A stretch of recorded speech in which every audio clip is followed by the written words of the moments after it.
Good morning and welcome to our webinar presentation on OpenClass. Before we get started, I would like to direct your attention to the bottom of the screen. There you will find a job aid in the Files pod. Please select and download it as we will be referring to it throughout the presentation. Also, on the right-hand side of the screen is our schedule for today. And below that you will see a chat pod in which we encourage you to ask questions and let us know of any technical difficulties that you may be having. My name is Kurt Pavia, and I'm located in Bellingham, Washington, way up in the northwest corner of Washington State, just below the Canadian border. I have a bachelor's degree in education and have experience teaching middle school students. I also have a lot of experience in the printing and graphic design industry. I am currently working for the Upper Skagit Indian Tribe as an education specialist. I'll now turn the microphone over to Susan Johnson, my OpenClass partner, to introduce herself. Hi, Kurt. Hi, everybody. Thanks. I'm looking forward to this presentation today and sharing with you the OpenClass new learning management system. To give you a little background about myself, I have a bachelor's degree in English as well as history, and I have spent the last 10 years working as a technical writer in software development. The last 4 years I've been working in the education area, working with Pearson Education on their in-house LMS systems. And most recently, I'm working on a K-12 instructional improvement system where we are looking to also add potentially OpenClass to it. So thank you for joining us today. Great. Thank you, Susan. Now I would like to introduce you to Professor Plum. He's a veteran teacher and is required by his school, the Get a Clue Prestigious Academy, to move his classes online.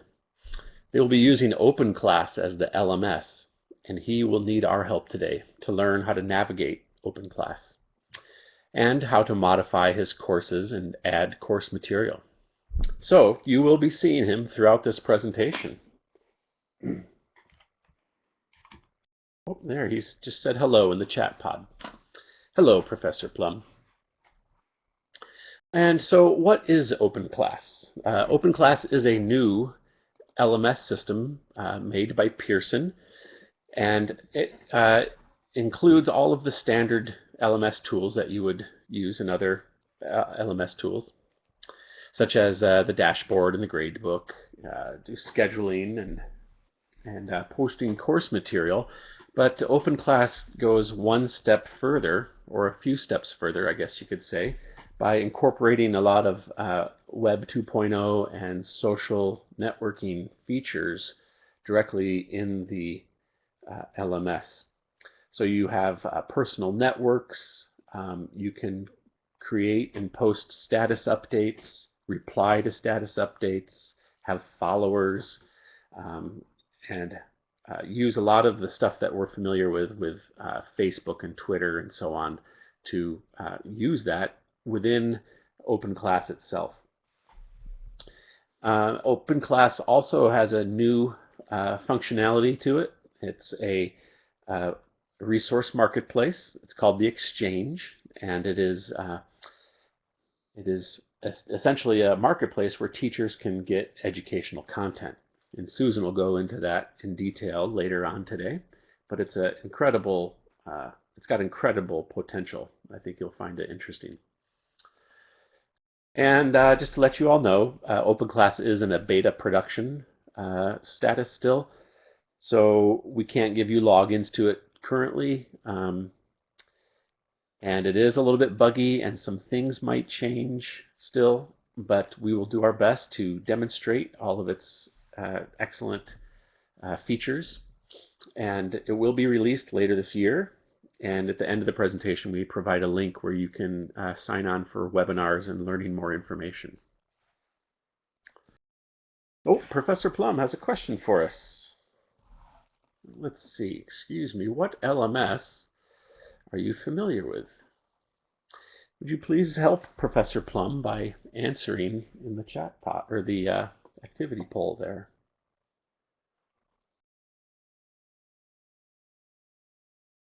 Oh, great. And you'll be happy to see that there's some familiarity with OpenClass and other LMSs. You know, a lot of the information and a lot of it is similar between the various platforms, but we'll be looking at the difference with OpenClass compared to Canvas and Blackboard, eCollege, Moodle, and so on. Oh, great. So let's get started. Here we are in our dashboard tool bar section. Just to get a little head start on it. When you first log into OpenClass, there's a dashboard that you land on, and it is essentially the home page where it shows you all of your activity for all of your courses together. So Professor Plum can see all of the status updates from all of his students between all of his classes at the same spot. He can also access his profile and the toolbar. The toolbar has a profile link, has the institution and social media applications tools, links to the social media applications. I'm going to share my screen with you here to show a little bit more in depth about the toolbar. So right now you should be seeing the OpenClass dashboard. And as I said, in the main section here, we have the activity stream. And it appears to be like a Facebook. So I can type in class is late today. Oops. Class is late today.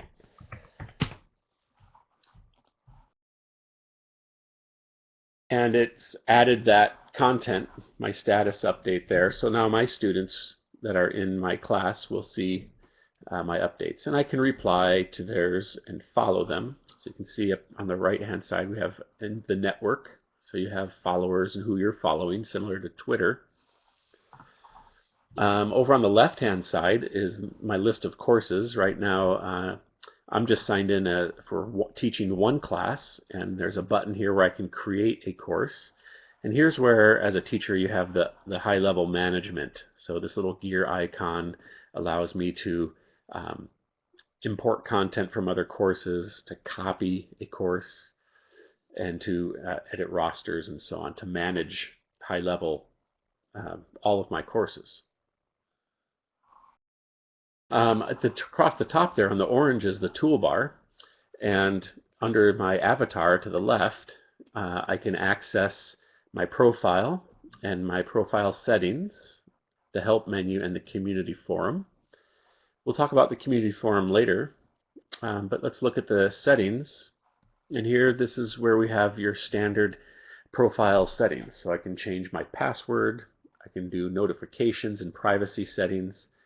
And one note about privacy settings is you have the ability to turn off your availability so you're not disturbed by your fellow classmates, to kind of block out all of that activity stream, so to speak, so that you can focus on what you're supposed to be getting done. Yep, so you can edit your profile settings there. To return back to the dashboard, I can just click on the center institution title bar, and I can return to the dashboard. You can also see that my class is listed there, and there's the link to the Exchange. So I'll go back to the dashboard here. And over to the right are our Web 2.0 tools, links to the other tools and applications within OpenClass. And we'll look at those in a few minutes here.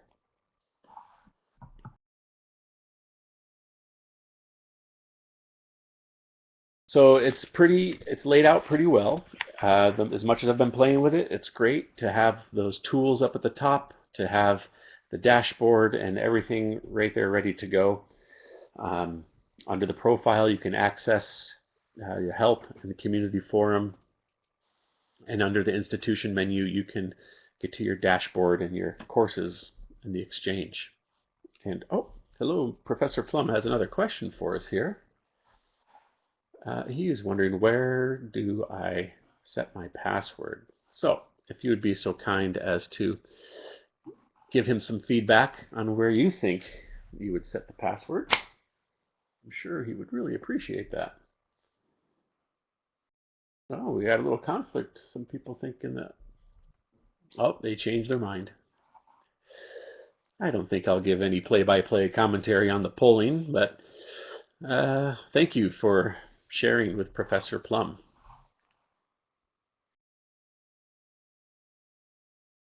Okay, we're going to turn it over to Susan here as we head over to the social media.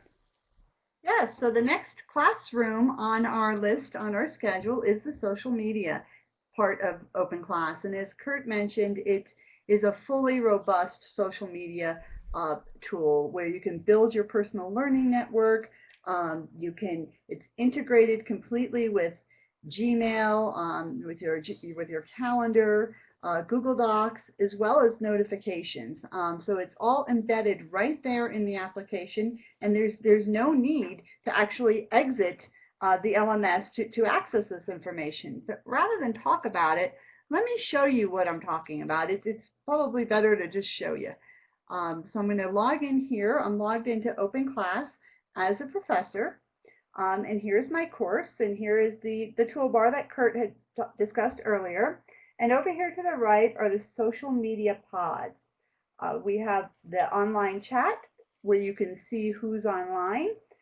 If there were other users that I was linked to that were currently online, I could start a chat right then and there. Also, part of the settings that you can set up in your profile is you can add a Skype account. So if you wanted to just create a new Skype video session on the fly with classmates or others, you could do so without even having to leave your course. We have online notifications. Notifications currently that are built into the app are when new assignments have been scheduled or when students submit work that needs to be reviewed. During the next summer months, as OpenClass is getting ready to release R1, I know that the project development teams are hard at work identifying new triggers for notifications. So I'm looking forward to seeing a lot more to come in the future. We have Gmail directly embedded into the application. No need to open up another browser or as long as I'm configured and set up my Gmail address with OpenClass, my email is right here. No need to leave. We have upcoming events for like your calendar, your Gmail calendar, and right here it's just one click right to get to the calendar. We have, as well as your Google Docs, all your shared docs that are attached to your ID appear right here in the list without ever having to leave. As you can see, I mean, it's just so handy to have everything in just one click away that it makes OpenClass far more than just an LMS. In addition to the activity feed that Kurt has shown previously, you can see all activity throughout your entire OpenClass instance. You can see activity from only those students that are in your class. You can follow people just as you would very Twitter-like. And if you clicked on one particular person here, I clicked on my student, Chris Harris, I would see only the activity that was relevant to Chris.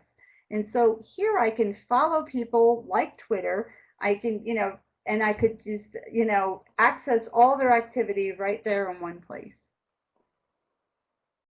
So with that, we'll go back to our presentation and see where we're at here on the list. And it looks like Professor Plum is going to have another question.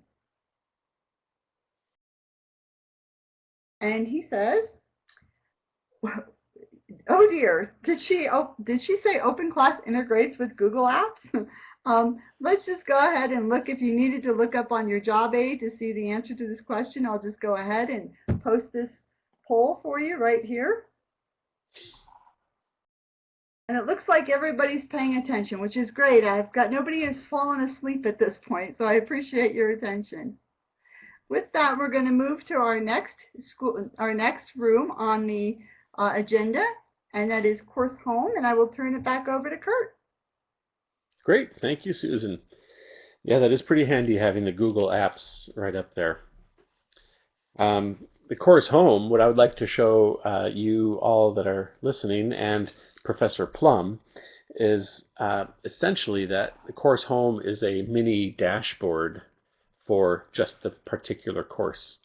So when you click into the English 2 class, it takes you to a screen that's very similar to the dashboard. You'll see that we have an update, a status update here in the center. And this only pertains to the students and updates made for this English 2 class. And then over on the left, we'll have all of the details of this one course. So there's all of the modules, there's the course home, course tools, and the various modules for that course, all the course content. Over on the right-hand side is an announcements feature, and as you scroll through that page, there's other details down there for upcoming calendar events, announcements, and so on. So the course home is essentially a mini dashboard, and I will show you a few things about it once I share my screen again at a later point. But I just wanted to kind of point out the familiarity of what the course home is compared to the dashboard. There is one other feature on the course home, and that is right at this spot here where I can have this activity tab. To the right of it is another one called articles. And if we just switch to the screen here, I have clicked on the articles tab, and now I have an RSS feed of whatever news articles I wanted to input there. So I can go and find news and announcements as an RSS feed and have them directly into my dashboard. Pretty handy for a teacher who wants to stay current with the topic that they're teaching, to have that right there. So the course home is, oh, I'm sorry, Professor Plum has another question for us. He was asking, what is that about the RSS article feeds? Would you mind giving him your input? Instructors can add RSS article feeds. Well, I think the correct answer is true, that instructors can add RSS article feeds to their courses. Broadcast those results. Great. Thank you for helping the bewildered professor as he gets into the digital age here. Okay, and now Susan will show us, as we enter the ballroom here, will show us the exchange. Thanks, Kurt. Another part of OpenClass that is different than any LMS system that I've ever worked on is this exchange. The exchange is basically an open education resources marketplace. You can just search for materials to adopt and add to your courses very easily. You can search by subject, by content, search TED Talks, Khan Academy, YouTube, and more. I mean, the exchange is just a full marketplace where you can access the information that you need to add to your courses. And I'm kind of excited to show you this feature because it really is it's so cool.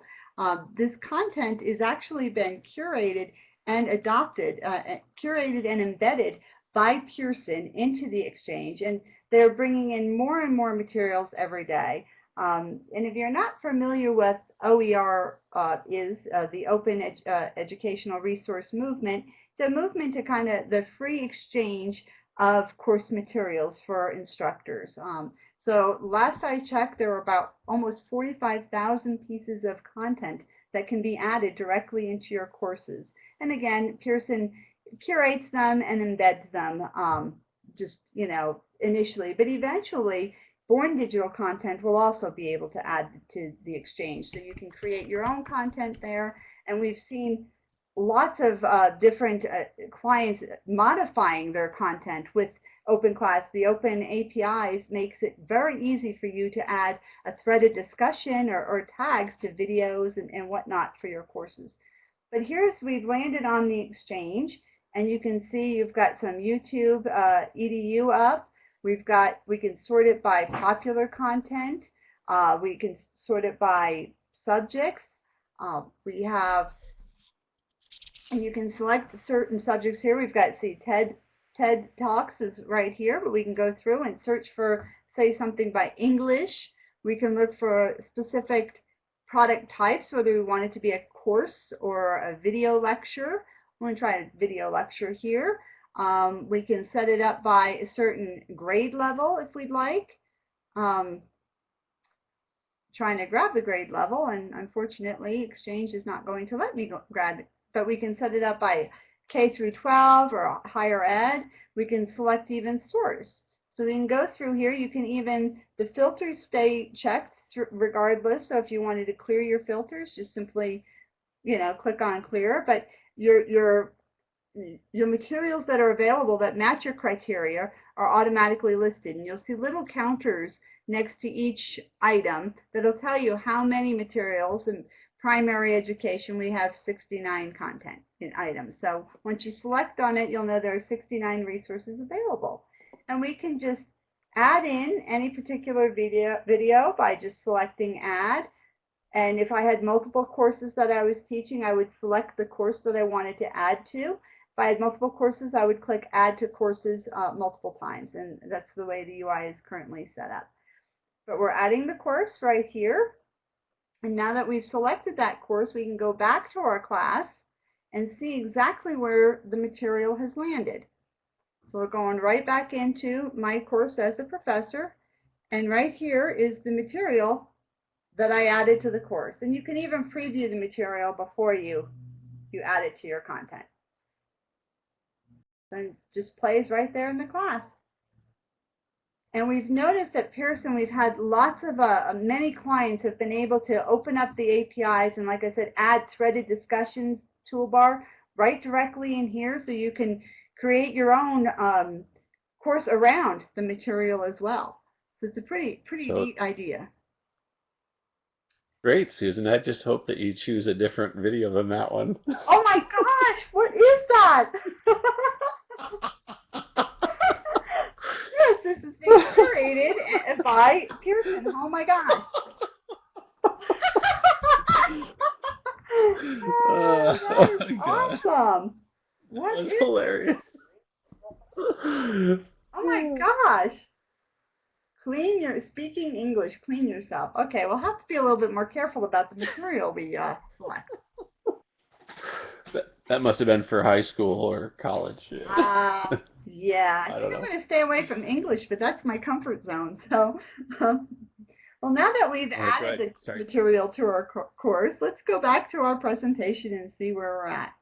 And it looks like Professor Plum has another question. So if you would be so kind, if you take out your job aid on page 5, and let's see if we can answer this next question for Professor Plum.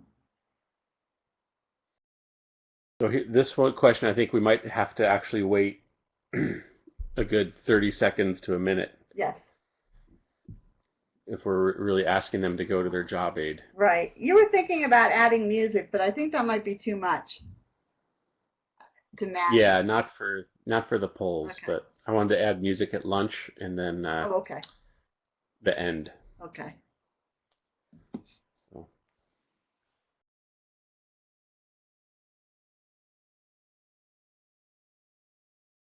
Are all of these correct? Yes.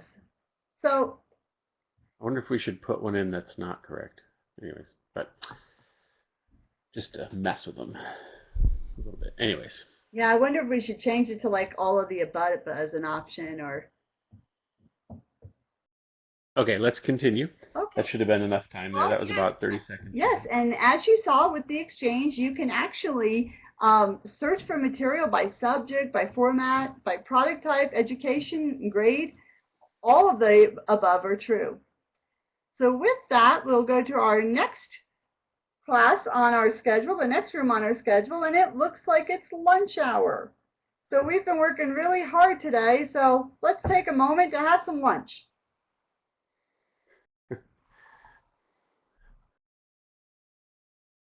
So this will probably stay here for about a minute too, so why don't you kind of time us for a minute, and I'm going to add a, I've got the, no, I'll do that later.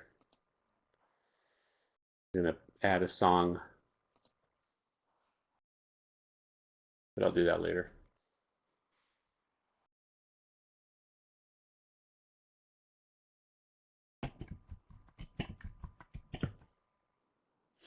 You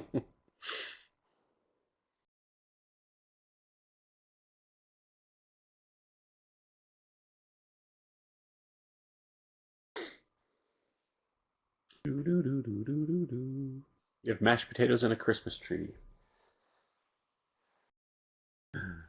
Looks like I need to lay off the mashed potatoes there. But you're looking pretty fine, Kurt. I don't know. I got some like white stuff on my cheeks or something. I'm the bearded lunch lady. That's the bearded lunch lady. Yes.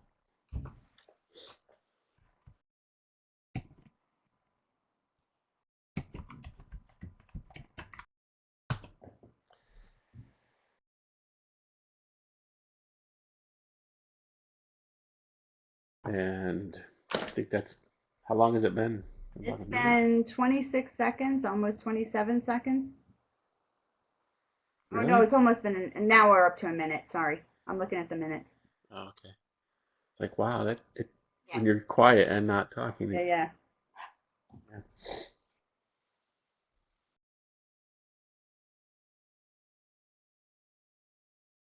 Okay. And we're at about 27 minutes now. This is a good halfway point. Back to class. Okay, I think it's about time for us to get back to class. I know it's always hard to leave lunch. We love to eat and socialize, and we could probably sit here and just chat in the chat pod for half an hour. But the bell rings and onward we move. And Professor Plum has a schedule to stick to. So, speaking of the schedule, we will look at what is next on the schedule, which is the course tools. As we enter the dining room for the course tools. All right, so yes, Professor Plum, you are correct. This is where you really build your course. This is where you manage your calendars and grades. You create your collaborations and document sharing. You create all your course content. You put the syllabus. Pretty much everything ends up in the course tools. Gives you access to all of the standard tools that you would find in an LMS. So let's go look at those, and I need to show Professor Plum how to add an assignment to the assignment calendar and to add a new page to his course. So I'm going to share my screen again. And here I am in my dashboard. So I will head over to the left and I will select the English 2 class. And this is where I had mentioned earlier the course home. It looks very similar to the dashboard. You have your activity stream in the center of the screen where you can post status updates and reply to posts. I can also click on the articles feed and see those RSS article news feeds there. And on the right hand side, as I scroll up here, I can see upcoming assignments and things for review for the professor. Over to the left is now the course home and the course tools and the modules. In the course home, you can add pages here. Right now it's just a syllabus there. Below the course home is the course tools. And here we have our assignment calendar and our grade book which those are obvious. You know what those are for. Here we have rubrics, which we can use to share with students about how things will be graded. We can track submissions, file submissions and assignment submissions. We can set up our collaborations and groups for the course. We can do some document sharing here, where I can share documents within the LMS that are not part of the Google Apps. I can create study plans, and this course activity reports is handy because it shows the activity of my students and a general outlook as to how they're coming along and progressing through the course. There's a mobile feature here which allows you to view your course on iPads, iPhones, Android, so on. I believe you can also push information out to the mobile devices, and it's essentially, this is a new area that as I've been learning more about e-learning and instructional design and distance learning, that mobile learning is becoming more popular. M-learning rather than e-learning, M-learning. And so I think Pearson is just being wise in setting up the architecture for the future of students accessing their courses through mobile devices. Then there's also the email, of course. So this is just an internal email where you can address the class and the classmates, which we're all familiar with. So those are the general course tools. I'm going to come back to the assignment calendar after I show you how to create an assignment, and we'll post it on the calendar. So if I come over here to my modules, I can select a module 4, and then within that I can see the content pages that have been created here. And if I need to add content or edit content, so say I want to edit this outsiders questions, I can select it there, and then I can come over to the Modify Page button on the upper right corner and say Manage, and then it brings up, that's probably not a good sample, but it brings up the ability for me to add and delete topics and manage the discussion page, since this is a discussion thread. If I select other modules, then I can edit them also. So say Shakespeare, I can go in and manage, and it brings up my HTML editor to where I can add and delete content, create fix typos, and so on. If I wanted to create a whole new page, though, I need to actually modify this menu that's on the left. So I can go up to this Modify Menu button, and then it brings up all of my course modules in this working window here. At this point, I can hide modules and check them off as being submissions or gradable and so on. But if I want to add a new content page, then I would click the Add and Arrange tab. I'm going to add a new page to this module 4, since we are looking at some literary things here for our English class. I can click on the Add New Item to Module 4 button.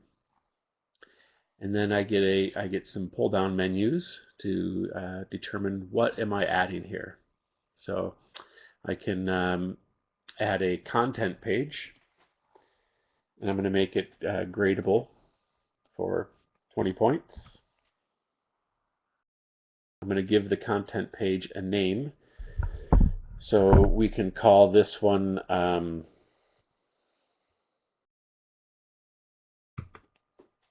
Feed. Has anybody read that book, Feed? That's a book that seniors in high school have to read. Kind of controversial, though. It's been banned in some libraries. So I click Save, and it's added the Feed page to my Module 4. And at this point, I am done. because I'm just adding modules and pages to my menu here. So now that feed menu has shown up, and if I select it, there's no content for this page. So I head over to the upper right corner, modify page, and I say manage. And here I can type in the content for this page. So why is feed so controversial? Oh, and it's even got my spell check in there. I love that.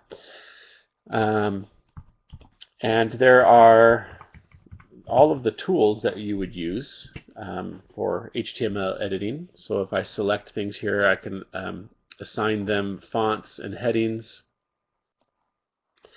I've got all these other tools that you're familiar with. There's a nice one here. I am not going to select it because every time I've practiced this webinar, it has crashed the system through sharing my screen. So it's the W3C button, which will check the content, the HTML, to make sure it meets up to the standards of the World Wide Web. I believe it stands for World Wide Web Consortium, something like that. I won't say that though. Anyhow, there's a handy tools there. You can create formulas and math symbols, insert pictures, links, and so on. At the bottom of this, we have, if you want to get right to the HTML, you can access the code and copy and paste code in there, or change tags and so on. You can select the preview button to see how it looks, how it'll preview on the page, or go back to the design mode. So here I'm going to select Save Changes. I know this doesn't really make sense, so we'll say answer in activity feed. So there I'm going to ask them to go to the activity feed for the class and post their answers. Although that doesn't make sense either, but we'll just save that there. I should copy and paste some info in there. Okay, my page has been saved.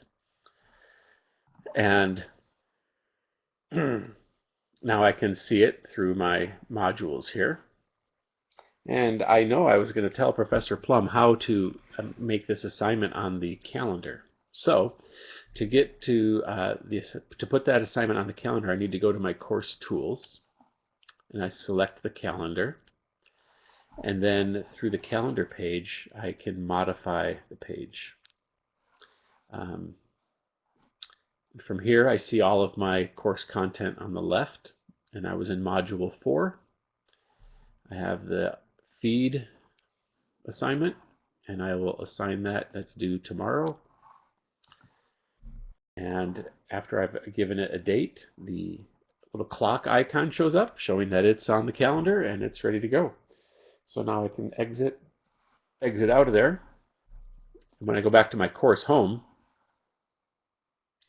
and I scroll on up, I can see I've got my feed article due tomorrow, my feed answer due. So those are some handy course tools there. It's separate from going to the Exchange. The Exchange content gets added in a different way, but here I can access all of the modules, update and add course content, quizzes, assessments, and so on. So hopefully for Professor Plum, that's enough of an introduction to get him started. Obviously, it's an extensive learning platform, and it'll take a little while to get to know every detail that we cannot present here. So let's go back to our main presentation screen and see how Professor Plum is doing.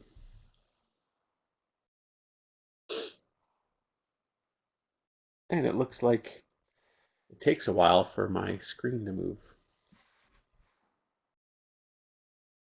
So just to recap here, you can access all your tools through the Course Tools tab. And to modify, you just click the Modify menu, and that allows you to add modules and assignments and course content to edit your text and more. Great. Wow, yes, that's a lot. It sure is, Professor Plum. He has a question for us, so let's see if we can give him a little bit of feedback.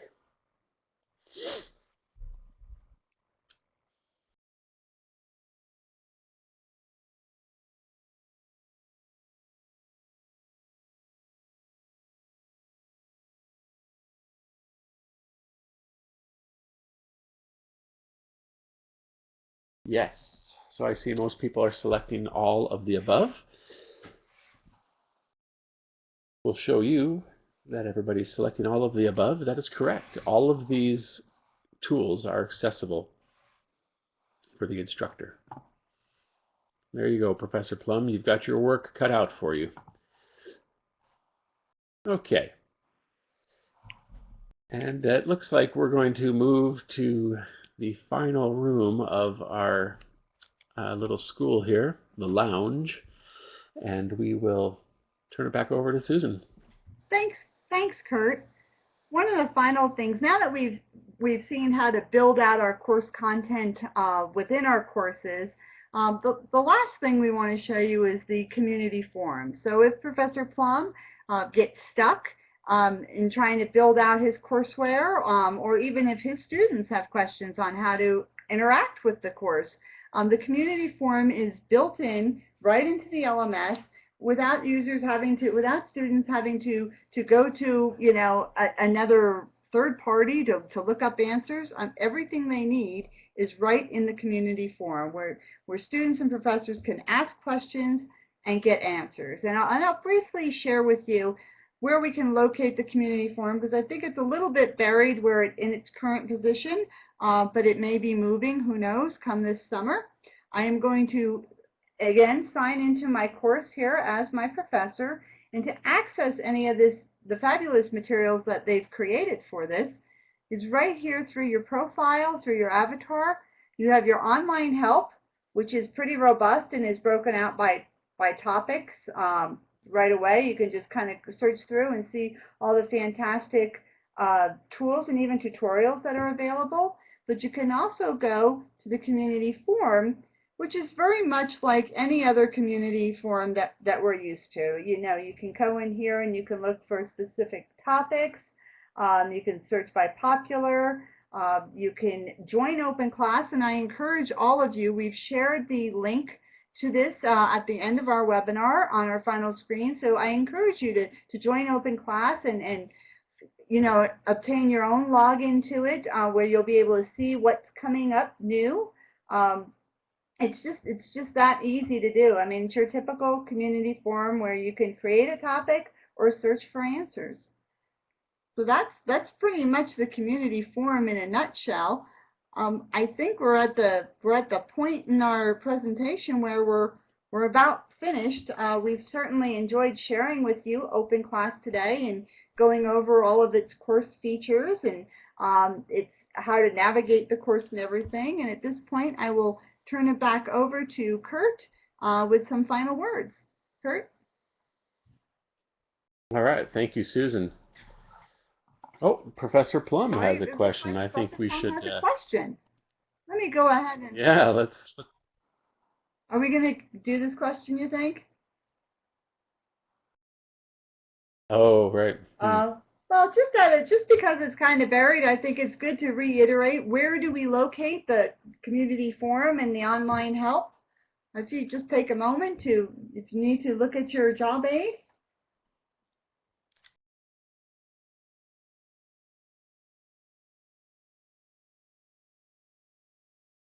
I think we should change it. I think we should still have a question here, but I think we should change it. Okay.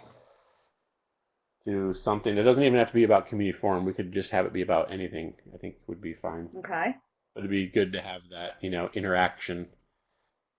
Okay. One of the things is the PowerPoint. I'll have to change there though. Oh, right. And okay. I agree. If you want to change it, that's fine.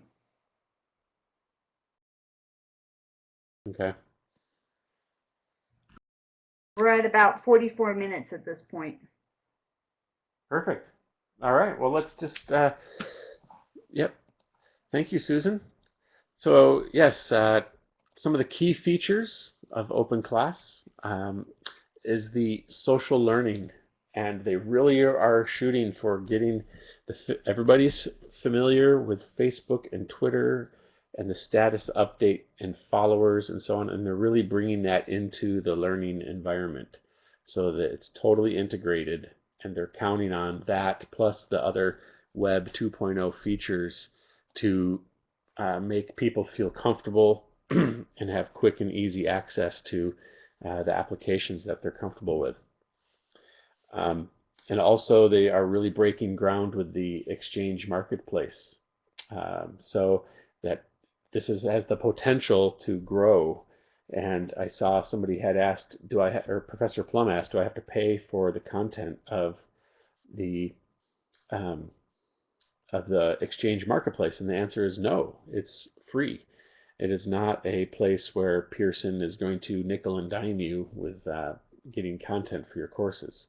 Essentially, things that can go into the Exchange have to be into the Creative Commons copyright licensing or some other familiar copyright licensing that allows it to be used for educational purposes. But they're expecting that to grow over the years as more and more content gets added. The ability for teachers to rate the content, like this was great, this was terrible, give comments, so that other teachers can quickly find useful course assets.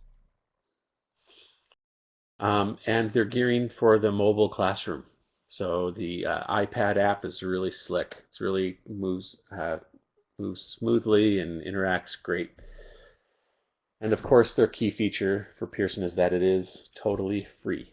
I think this is going to be the trend of LMS, that they're going to bring it down to like how email is, online email is free for everybody. So LMS is essentially just going to be free, and I think that in the future LMS is going to kind of disappear, and it'll be so seamless that we won't even know that we're using LMS. All right, well, you did it, folks. Thanks for helping us out here. The mystery is solved. Professor Plum did it in OpenClass with help from you. All right, class is going to be dismissed here. Here are some links to some resources, and we'll provide these in the next screen also. So we wanted to just say thank you so much for attending our webinar. And we have a feedback survey here located at the center top of the screen. And if you would be so kind as to take 2 or 3 minutes to fill that out, that would help us out. There's also a couple of other links there. One is to sign up for OpenClass webinars and other information. Is that all that it's for, Susan? Can you help me out with that? Yes, that is ways you can locate new webinars that are sponsored by Pearson to have a greater in-depth view of the LMS and its features. You can also track for new and upcoming changes and sign up for your own OpenClass login. Great. So thank you, and we hope you have a great afternoon. Thanks, everybody. We'll leave we'll leave the meeting room open for a few minutes so you can access those links. We'll wrap up any chats in the chat pod, and we hope you have a great afternoon. Thanks, everybody.